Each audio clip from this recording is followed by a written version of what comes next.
അവൾ അകത്തു കടന്നപ്പോൾ ആ മുറി നിശബ്ദമായി. ആ നിശബ്ദത യുഗങ്ങളുടെ അവസാനം പോലെ തോന്നി. പുരാതന ജീവി വാതിലുകളിലൂടെ തെന്നി നീങ്ങുമ്പോൾ ഗാലക്റ്റിക് കൗൺസിൽ മേശയുടെ തലയിൽ അഡ്മിറൽ ഡ്രാവൻ മരവിച്ചു നിന്നു. ആചാരപരമായ കവചമോ നയതന്ത്ര രാജകീയ ആഭരണങ്ങളോ ധരിച്ച മറ്റ് പ്രതിനിധികളെപ്പോലെയല്ല അവൾ. നക്ഷത്രപ്രകാശത്തിൽ നിന്ന് നെയ്ത വസ്ത്രങ്ങൾ, സഹസ്രാബ്ദങ്ങൾക്കു മുമ്പുള്ള സമകാലിക ഫാഷനു മുമ്പുള്ള തുണി അവൾ ധരിച്ചിരുന്നു. അവരിൽ ആരും തിരിച്ചറിയാത്ത ഭാഷകളാൽ തിളങ്ങുന്ന ഒരു മൂടുപടം അവളുടെ മുഖം മറച്ചിരുന്നു. ബഹുമാനപ്പെട്ട ദൂതൻ ഡ്രാവൻ ആരംഭിച്ചു. അദ്ദേഹത്തിന്റെ വിവർത്തക ചിപ്പ് സജീവവും കാത്തിരിക്കുന്നു. ഗാലക്റ്റിക് കൗൺസിലിനെ പ്രതിനിധീകരിച്ച് ഞങ്ങൾ സ്വാഗതം ചെയ്യുന്നു. അവൾ സംസാരിച്ചു. ഉയർന്നുവന്ന ശബ്ദം വിവർത്തന സംവിധാനങ്ങൾ നേരിട്ടതിൽ നിന്ന് വ്യത്യസ്തമായിരുന്നു. അത് വെറും വാക്കുകളല്ല. അത് സംഗീതവും ഗണിതവും വികാരവും ബീജഗണിതവുമായിരുന്നു. വംശനാശം സംഭവിച്ച പുത്രന്മാരുടെ ഭാരം വഹിക്കുന്ന അക്ഷരങ്ങളിലേക്ക് ചരിത്രം ചുരുക്കി. മുറിയിലെ ഓരോ വിവർത്തകനും ജ്വലിച്ചു മരിച്ചു. വെൽഡ്രൺ കളക്ടീവിന്റെ അംബാസഡർ ടോർവിക്ക് തന്റെ ഉപകരണം സർക്യൂട്ടുകളിൽ നിന്ന് ചുരുണ്ടുകൂടിയപ്പോൾ പിടിച്ചു. അത് ഏത് ഭാഷയാണ്? അജ്ഞാതം. ഡോക്ടർ എല്ലൻ ക്രെയിൻ ഭ്രാന്തമായി അവളുടെ കൺസോൾ പ്രവർത്തിപ്പിച്ചു. ഭാഷാ ഡാറ്റാബേസിൽ 14 ദശലക്ഷം ഭാഷകൾ, ഉപഭാഷകൾ, ആശയവിനിമയ പ്രോട്ടോക്കോളുകൾ എന്നിവ അടങ്ങിയിരിക്കുന്നു. ഇത് അവയിലൊന്നിനോടും പൊരുത്തപ്പെടുന്നില്ല, ഭാഗികമായി പോലും. പുരാതന നയതന്ത്രജ്ഞ വീണ്ടും സംസാരിച്ചു. അടിയന്തിരയോ കോപമോ സങ്കടമോ ആയിരിക്കാവുന്ന ശബ്ദത്തോടെ ഉയർന്നു. അർത്ഥം സൂചിപ്പിക്കുന്ന ആംഗ്യങ്ങളിൽ അവളുടെ കൈകൾ ചലിച്ചു. യാചന, മുന്നറിയിപ്പ്. ഡ്രാവന് തണുത്ത വിയർപ്പ് രൂപപ്പെടുന്നതായി തോന്നി. ഇത് ലളിതമായിരിക്കേണ്ടതായിരുന്നു. 10,000 വർഷത്തെ നിശബ്ദതയ്ക്കു ശേഷം തെസറ പ്രേക്ഷകരെ അഭ്യർത്ഥിച്ചു.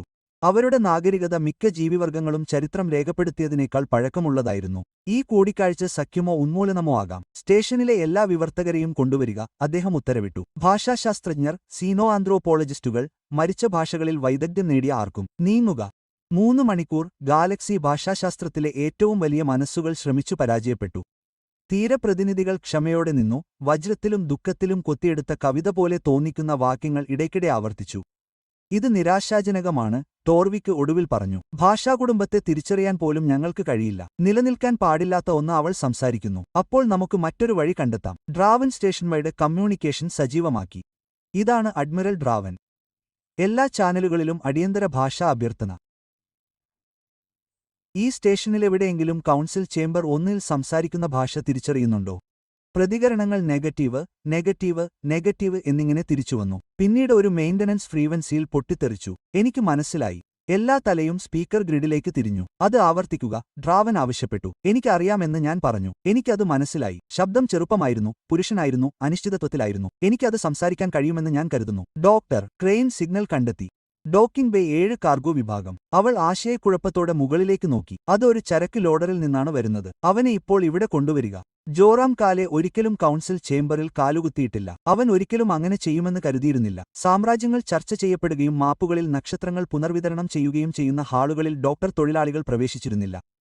ഹൈഡ്രോളിക് ദ്രാവകം പുരണ്ട കവറുകൾ ധരിച്ച് വാർഷിക ശമ്പളത്തേക്കാൾ കൂടുതൽ വസ്ത്രങ്ങളുടെ വിലയുള്ള ജീവികൾ ചുറ്റും അയാൾ ഇപ്പോൾ നിന്നു. അയാളുടെ കൈകൾ വിറച്ചു. ഞങ്ങളെ ബന്ധപ്പെട്ടത് നിങ്ങളാണ്. ഡ്രാവൻ അദ്ദേഹത്തെ സൂക്ഷ്മമായി മറച്ചുവെച്ച സംശയത്തോടെ പഠിച്ചു. ഈ ഭാഷ അറിയാമെന്ന് നിങ്ങൾ അവകാശപ്പെടുന്നു. എനിക്ക് ഒന്നും അവകാശപ്പെടുന്നില്ല, സർ. ജോറത്തിന് പുരാതന പ്രതിനിധിയെ നോക്കുന്നത് നിർത്താൻ കഴിഞ്ഞില്ല. എനിക്കത് അറിയാം. എന്റെ ജീവിതകാലം മുഴുവൻ എനിക്കത് അറിയാം. അസാധ്യം, ടോർവിക്ക് പറഞ്ഞു. നീ മനുഷ്യനാണ്. ഈ ഭാഷ നിങ്ങളുടെ ജീവിവർഗത്തിനു മുമ്പുള്ളതാണ്. തിസേര നയതന്ത്രജ്ഞൻ പെട്ടെന്ന് നീങ്ങി. അസാധ്യമായ ഭംഗിയോടെ ജോറമിലേക്ക് നീങ്ങി. അവൾ 3 അടി അകലെ നിന്നു. അവളുടെ മൂടുപടത്തിലൂടെ പോലും അവളുടെ നോട്ടത്തിന്റെ തീവ്രത അയാൾക്ക് അനുഭവപ്പെട്ടു. അവൾ അവനോട് നേരിട്ട് സംസാരിച്ചു. ആ വാക്കുകൾ ജോറമിനെ ഒരിക്കലും അറിഞ്ഞിട്ടില്ലാത്ത ഒരു വീടിന്റെ ഓർമ്മ പോലെ ഒഴുകിപ്പോയി. അവന്റെ മുത്തശ്ശിയുടെ ശബ്ദം, അമ്മയുടെ താരാട്ടുപാട്ടുകൾ, മറ്റാരും എങ്ങനെ ശരിയാക്കണമെന്ന് ഓർമ്മിക്കാത്ത പുരാതന യന്ത്രങ്ങൾ നന്നാക്കുമ്പോൾ അച്ഛൻ മുഴക്കുന്ന പാട്ടുകൾ. ചിതറിക്കിടക്കുന്ന കുട്ടികളിൽ അവസാനത്തെയാളെ അഭിവാദ്യം ചെയ്യുന്നുവെന്ന് ജോറം സ്ഥിരമായി ശബ്ദം ആരംഭിച്ചുവെന്ന് അവൾ പറയുന്നു. നിങ്ങൾ വംശനാശം സംഭവിച്ചുവെന്ന് അവൾ കരുതുന്നു. മുറി പൊട്ടിത്തെറിച്ചു. ഡ്രാവൻ ഓരോ വാക്കും ഉത്തരവിട്ടു എന്ന് വിവർത്തനം ചെയ്യുക. കൃത്യമായി പറഞ്ഞാൽ. ജോറം തലയാട്ടി നയതന്ത്രജ്ഞനോട് ആ പുരാതന അസാധ്യമായ ഭാഷയിൽ തിരിച്ചു പറഞ്ഞു. അവന്റെ വാക്കുകൾ വിചിത്രവും പ്രായോഗികമല്ലാത്തതുമായി തോന്നി, പക്ഷെ അവ അർത്ഥവത്തായിരുന്നു. അവൾ പ്രതികരിച്ചു. അവളുടെ ഭാവം കർക്കശമായ ഔപചാരികതയിൽ നിന്ന് ആശ്വാസം നൽകുന്ന ഒന്നിലേക്ക് മാറി. അവൾ തെസേരയാണ്, അതെ, പക്ഷെ അവൾ അതിലും കൂടുതലുമാണ്. അവൾ ഒരു സൂക്ഷിപ്പുകാരിയാണ്. നിങ്ങളുടെ ജീവിവർഗത്തിന് നക്ഷത്രങ്ങൾക്ക് പേരുകൾ ഉണ്ടാകുന്നതിനു മുമ്പ് അവളുടെ ആളുകൾ ഗാലക്സിയിലുടനീളം ജീവിതം നയിച്ചു. ജോറും കേട്ടു, വിവർത്തനം ചെയ്തു. വേഗത നിലനിർത്താൻ മനസ്സ് ഓടുന്നു. ദശലക്ഷക്കണക്കിന് വർഷങ്ങൾക്ക് മുമ്പ് അവർ വഴിയാത്രക്കാരെ സൃഷ്ടിച്ചു. അവരുടെ ഭാഷ, സംസ്കാരം, ടെസറ വീണാൽ ശൂന്യതയിലൂടെ അവരുടെ അറിവ് എന്നിവ കൊണ്ടുപോകാൻ രൂപകൽപ്പന ചെയ്ത ജീവികൾ. മനുഷ്യർ. ഡോക്ടർ ക്രെയിൻ മന്ത്രിച്ചു. മനുഷ്യർ ടെസറ വഴിയാത്രക്കാരാണെന്ന് അവൾ പറയുന്നു. കൃത്യമായി അല്ല. ദ്രുതഗതിയിലുള്ള സംഗീത വിശദീകരണം കേട്ട് ജോറം തലയാട്ടി. മനുഷ്യർ ഒരു വഴിയാത്രക്കാരുടെ കോളനിയിൽ നിന്നാണ് വന്നത്. നമ്മൾ ഭാഷ സംരക്ഷിക്കുകയും അറിവ് സുരക്ഷിതമായി സൂക്ഷിക്കുകയും ചെയ്യേണ്ടതായിരുന്നു. പക്ഷെ നമ്മൾ മറന്നു. നമ്മളിൽ മിക്കവരും മറന്നു. ഭാഷ ശകലങ്ങളായി. വ്യാകരണത്തിന്റെ ഭാഗങ്ങളും മരിക്കുന്ന നാവുകളും. ഇനി ആർക്കും അതിന്റെ അർത്ഥം അറിയില്ലായിരുന്നു. നയതന്ത്രജ്ഞൻ വീണ്ടും കൂടുതൽ സംസാരിച്ചു. ഇത്തവണ അവളുടെ ശബ്ദം വികാരഭരിതമായി. അവളുടെ ആളുകൾ മരിക്കുകയാണെന്ന് അവൾ പറയുന്നു. അവരുടെ മകൻ പരാജയപ്പെടുന്നു. നഷ്ടപ്പെട്ടത് പുനർനിർമ്മിക്കാൻ ആരെങ്കിലും സഹായിക്കുമോ എന്ന് ചോദിക്കാൻ വഴിയാത്രക്കാരെ കണ്ടെത്താൻ അവർ അവളെ അയച്ചു. അവൾ 100 ലോകങ്ങൾ തിരഞ്ഞു. എല്ലാ വഴിയാത്രക്കാരുടെ കോളനിയും മറന്നു. ഞങ്ങൾ അവസാനമാണ്. നീയും. ടോർവിക്ക് മുന്നോട്ട് ചാഞ്ഞു. മറ്റുള്ളവർ ഓർക്കാത്തപ്പോൾ നിങ്ങൾ എന്തിനാണ് ഓർക്കുന്നത്? ജോർഹാമിന് കഴുത്തിൽ ചൂടെഴയുന്നത് അനുഭവപ്പെട്ടു. എന്റെ കുടുംബം ദരിദ്രമാണ്. ഞങ്ങൾ എപ്പോഴും ദരിദ്രരായിരുന്നു. സമ്പന്നരായ മനുഷ്യർ ഉപേക്ഷിച്ചുപോയ കോളനികളിൽ ഞങ്ങൾ ജോലി ചെയ്തു. മറന്നുപോയ ലോകങ്ങൾ. പുതിയവ വാങ്ങാൻ കഴിയാത്തതിനാൽ പഴയ പാരമ്പര്യങ്ങൾ ഞങ്ങൾ നിലനിർത്തി. എന്റെ മുത്തശ്ശി എന്നെ പഠിപ്പിച്ച പാട്ടുകൾ, അച്ഛൻ പ്രാർത്ഥിക്കുമ്പോൾ ഉപയോഗിച്ച വാക്കുകൾ, അവയെല്ലാം മാത്രമായിരുന്നു ഞങ്ങളുടെ കൈവശം. അദ്ദേഹത്തിന്റെ ശബ്ദം ഇടറിയിരുന്നു. അവ വെറും അസംബന്ധമാണെന്ന് ഞാൻ കരുതി. മുന്നോട്ടു പോകാൻ ശാഠ്യമുള്ള ഒരു കുടുംബത്തിൽ നിന്നുള്ള മനോഹരമായ അസംബന്ധം. തീയര നയതന്ത്രജ്ഞൻ കൈനീട്ടി. തണുത്ത നക്ഷത്രപ്രകാശം പോലെ തോന്നിക്കുന്ന വിരലുകൾ കൊണ്ട് ജോർഹാമിന്റെ മുഖത്ത് തൊട്ടു. അവൾ മൃദുവായി സംസാരിച്ചു. അവൾ പറയുന്നു, ഞാൻ അസംബന്ധമല്ല. ഞാൻ പ്രതീക്ഷയാണ്. അവൾ പറയുന്നു, സമ്പന്നർ ഉപേക്ഷിക്കുന്നത് ദരിദ്രർക്ക് അവകാശപ്പെട്ടതാണ്. ചിലപ്പോൾ അവർ ഉപേക്ഷിക്കുന്നത് മാത്രമാണ് പ്രധാനം. ഡ്രാവൺ മുന്നോട്ട് വന്നു. അവൾക്ക് എന്താണ് വേണ്ടതെന്ന് അവളോട് ചോദിക്കൂ. Double quote. നമുക്ക് എന്തു ചെയ്യാൻ കഴിയും? ജോർഹാം വിവർത്തനം ചെയ്തു. മറുപടി ദീർഘവും സങ്കീർണവുമായിരുന്നു. സാങ്കേതിക ആശയങ്ങൾ നിറഞ്ഞതായിരുന്നു. അയാൾക്ക് അത് ഒട്ടും മനസ്സിലാകുന്നില്ല. പക്ഷേ അയാൾ പരമാവധി ശ്രമിച്ചു. തന്റെ ആളുകളെ ഒഴിപ്പിക്കാൻ അവൾക്ക് സഹായം ആവശ്യമാണ്. കോടിക്കണക്കിന് ടെസ്സറ. അവർക്ക് കപ്പലുകളുണ്ട്. പക്ഷേ പോകാൻ ഒരിടവുമില്ല. അവരുടെ പ്രദേശത്തുള്ള എല്ലാ ആതിഥ്യമര്യാദയുള്ള ലോകത്തിനും അവകാശമുണ്ട്. ടെസ്സേര പാരമ്പര്യം വഹിക്കുന്നവർ വിളിക്കുമ്പോൾ സഹായിക്കണമെന്ന് പറയുന്ന ഒരു പുരാതന നിയമമായ വേഫെയറർ ഉടമ്പടിയെ വിളിക്കാനാണ് അവൾ ഇവിടെ വന്നത്.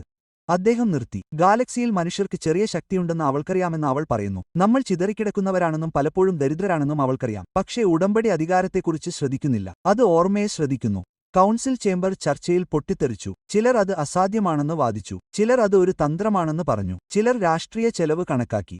ജോർഹാം അവയെല്ലാം അവഗണിച്ചു. അവളുടെ ഭാവത്തിലെ പ്രതീക്ഷയും നിരാശയും നോക്കി അയാൾ തന്റെ മുന്നിലുള്ള പുരാതന ജീവിയെ നോക്കി. അയാൾക്കെടുക്കാൻ പാടില്ലാത്ത ഒരു തീരുമാനമെടുത്തു. ആ പഴയ അസാധ്യമായ ഭാഷയിൽ അദ്ദേഹം സംസാരിച്ചു. ഞങ്ങൾ സഹായിക്കും. സർക്കാരുകൾക്കോ കൗൺസിലുകൾക്കോ വേണ്ടി എനിക്ക് സംസാരിക്കാൻ കഴിയില്ല. കപ്പലുകൾക്കോ ലോകങ്ങൾക്കോ വേണ്ടി എനിക്ക് വാഗ്ദാനം ചെയ്യാൻ കഴിയില്ല. പക്ഷേ എനിക്ക് എന്റെ കുടുംബത്തിനും എന്റെ സമൂഹത്തിനും വേണ്ടി സംസാരിക്കാൻ കഴിയും. മറന്നുപോയ മനുഷ്യർ നിങ്ങളുടെ വാക്കുകൾ എന്തിനാണെന്ന് അറിയാതെ ജീവൻ വച്ചിരുന്നു. ഞങ്ങൾ സഹായിക്കും. ഞങ്ങൾ എപ്പോഴും നമ്മുടെ സ്വന്തം കൈകളെ സഹായിക്കും. നയതന്ത്രജ്ഞയുടെ കൈകൾ അവളുടെ മൂടുപടത്തിലേക്ക് പറന്നു. അവൾ അത് പിൻവലിച്ചപ്പോൾ അവളുടെ മുഖം ഒട്ടും അന്യമായിരുന്നില്ല. അത് പുരാതനമായിരുന്നു. അതെ, വ്യത്യസ്ത പരിണാമ സമ്മർദ്ദങ്ങളിൽ നിന്ന് കൊത്തിയെടുത്തതായിരുന്നു. പക്ഷേ കണ്ണുകൾ മനുഷ്യമായിരുന്നു. ദുഃഖം മനുഷ്യനായിരുന്നു. പ്രത്യാശ മനുഷ്യനായിരുന്നു. നാമെല്ലാവരും വഴിയാത്രക്കാരാണ്. അവൾ തികഞ്ഞ മണമില്ലാത്ത മനുഷ്യ നിലവാരത്തിൽ പറഞ്ഞു. നിരസിക്കപ്പെടാനുള്ള തയ്യാറെടുപ്പിലാണ് ഞാൻ നിങ്ങളുടെ ഭാഷ പഠിച്ചത്. ഞാൻ തെറ്റിദ്ധരിച്ചതിൽ ഞാൻ നന്ദിയുള്ളവനാണ്. ഡ്രാവൻ അവന്റെ ശബ്ദം കണ്ടെത്തി. നിങ്ങൾ ഞങ്ങളുടെ ഭാഷ സംസാരിക്കുന്നു. പിന്നെ എന്തിനാണ് പരീക്ഷണം? കാരണം സാറ പറഞ്ഞു. ജോറമിനെ നോക്കുമ്പോൾ നിങ്ങളിൽ ആരെങ്കിലും നിങ്ങൾ എവിടെ നിന്നാണ് വന്നതെന്ന് ഇപ്പോഴും ഓർക്കുന്നുണ്ടോ എന്ന് എനിക്ക് അറിയേണ്ടതുണ്ട്. സാങ്കേതികവിദ്യയ്ക്ക് വാക്കുകൾ വിവർത്തനം ചെയ്യാൻ കഴിയും. ഹൃദയത്തിന് മാത്രമേ അർത്ഥം വിവർത്തനം ചെയ്യാൻ കഴിയൂ. ഭൂതകാലത്തെ മുറുകെ പിടിക്കുന്നവർക്ക് മാത്രമേ ഒരു ഭാവി കെട്ടിപ്പടുക്കാൻ കഴിയൂ. അവൾ കൗൺസിലിലേക്ക് തിരിഞ്ഞു. ഞാൻ ഇപ്പോൾ നിങ്ങളുടെ ഭാഷയിൽ സംസാരിക്കും. ചർച്ചകൾ തുടരാം. പക്ഷേ ഞാൻ അവനുമായി മാത്രമേ ചർച്ച നടത്തൂ. അവൾ ജോർഹാമിനോട് ആംഗ്യം കാണിച്ചു. കാരണം ദരിദ്രനായിരിക്കുക എന്നാൽ ശക്തിയില്ലാത്തവനായിരിക്കുക എന്നല്ല എന്ന് ഓർമ്മിച്ച ഒരേയൊരു വ്യക്തി അവനായിരുന്നു. ആ പൈതൃകം ഉപേക്ഷിക്കാൻ ഒരു ഭാരമല്ല, മറിച്ചു വഹിക്കാൻ ഒരു ശക്തിയാണ്. മുറിയിലെ എല്ലാ കണ്ണുകളുടെയും ഭാരം ജോർഹാമിന് അനുഭവപ്പെട്ടു. അവൻ ഒരു ഡോക്ക് ജോലിക്കാരൻ മാത്രമായിരുന്നു. മറന്നുപോയ ഒരു കോളനിയിൽ നിന്നുള്ള ഒരു ദരിദ്ര മനുഷ്യനായിരുന്നു. പക്ഷേ അവന് പ്രധാനപ്പെട്ട വാക്കുകൾ അറിയാമായിരുന്നു. പിന്നെ നമുക്ക് ആരംഭിക്കാം. നക്ഷത്രങ്ങളുടെയും ഓർമ്മയുടെയും ഭാഷയിൽ, മുത്തശ്ശിമാരുടെയും ശാഠ്യത്തിന്റെയും ഭാഷയിൽ, വിലപ്പെട്ടതായി സൂക്ഷിക്കാൻ ദരിദ്രനായ ഒരാൾക്കായി 10,000 വർഷം കാത്തിരുന്ന ഭാഷയിൽ അദ്ദേഹം പറഞ്ഞു. സാമ്രാജ്യങ്ങൾക്കായി നിർമ്മിച്ച ഒരു മുറിയിൽ ഏറ്റവും ചെറിയ ശബ്ദം ഏറ്റവും ഉച്ചത്തിലുള്ള സത്യം സംസാരിച്ചു. കണ്ടതിന് നന്ദി. നിങ്ങൾക്ക് കഥ ഇഷ്ടപ്പെട്ടെങ്കിൽ ദയവായി ലൈക്ക് ചെയ്യാനും സബ്സ്ക്രൈബ് ചെയ്യാനും മറക്കരുത്.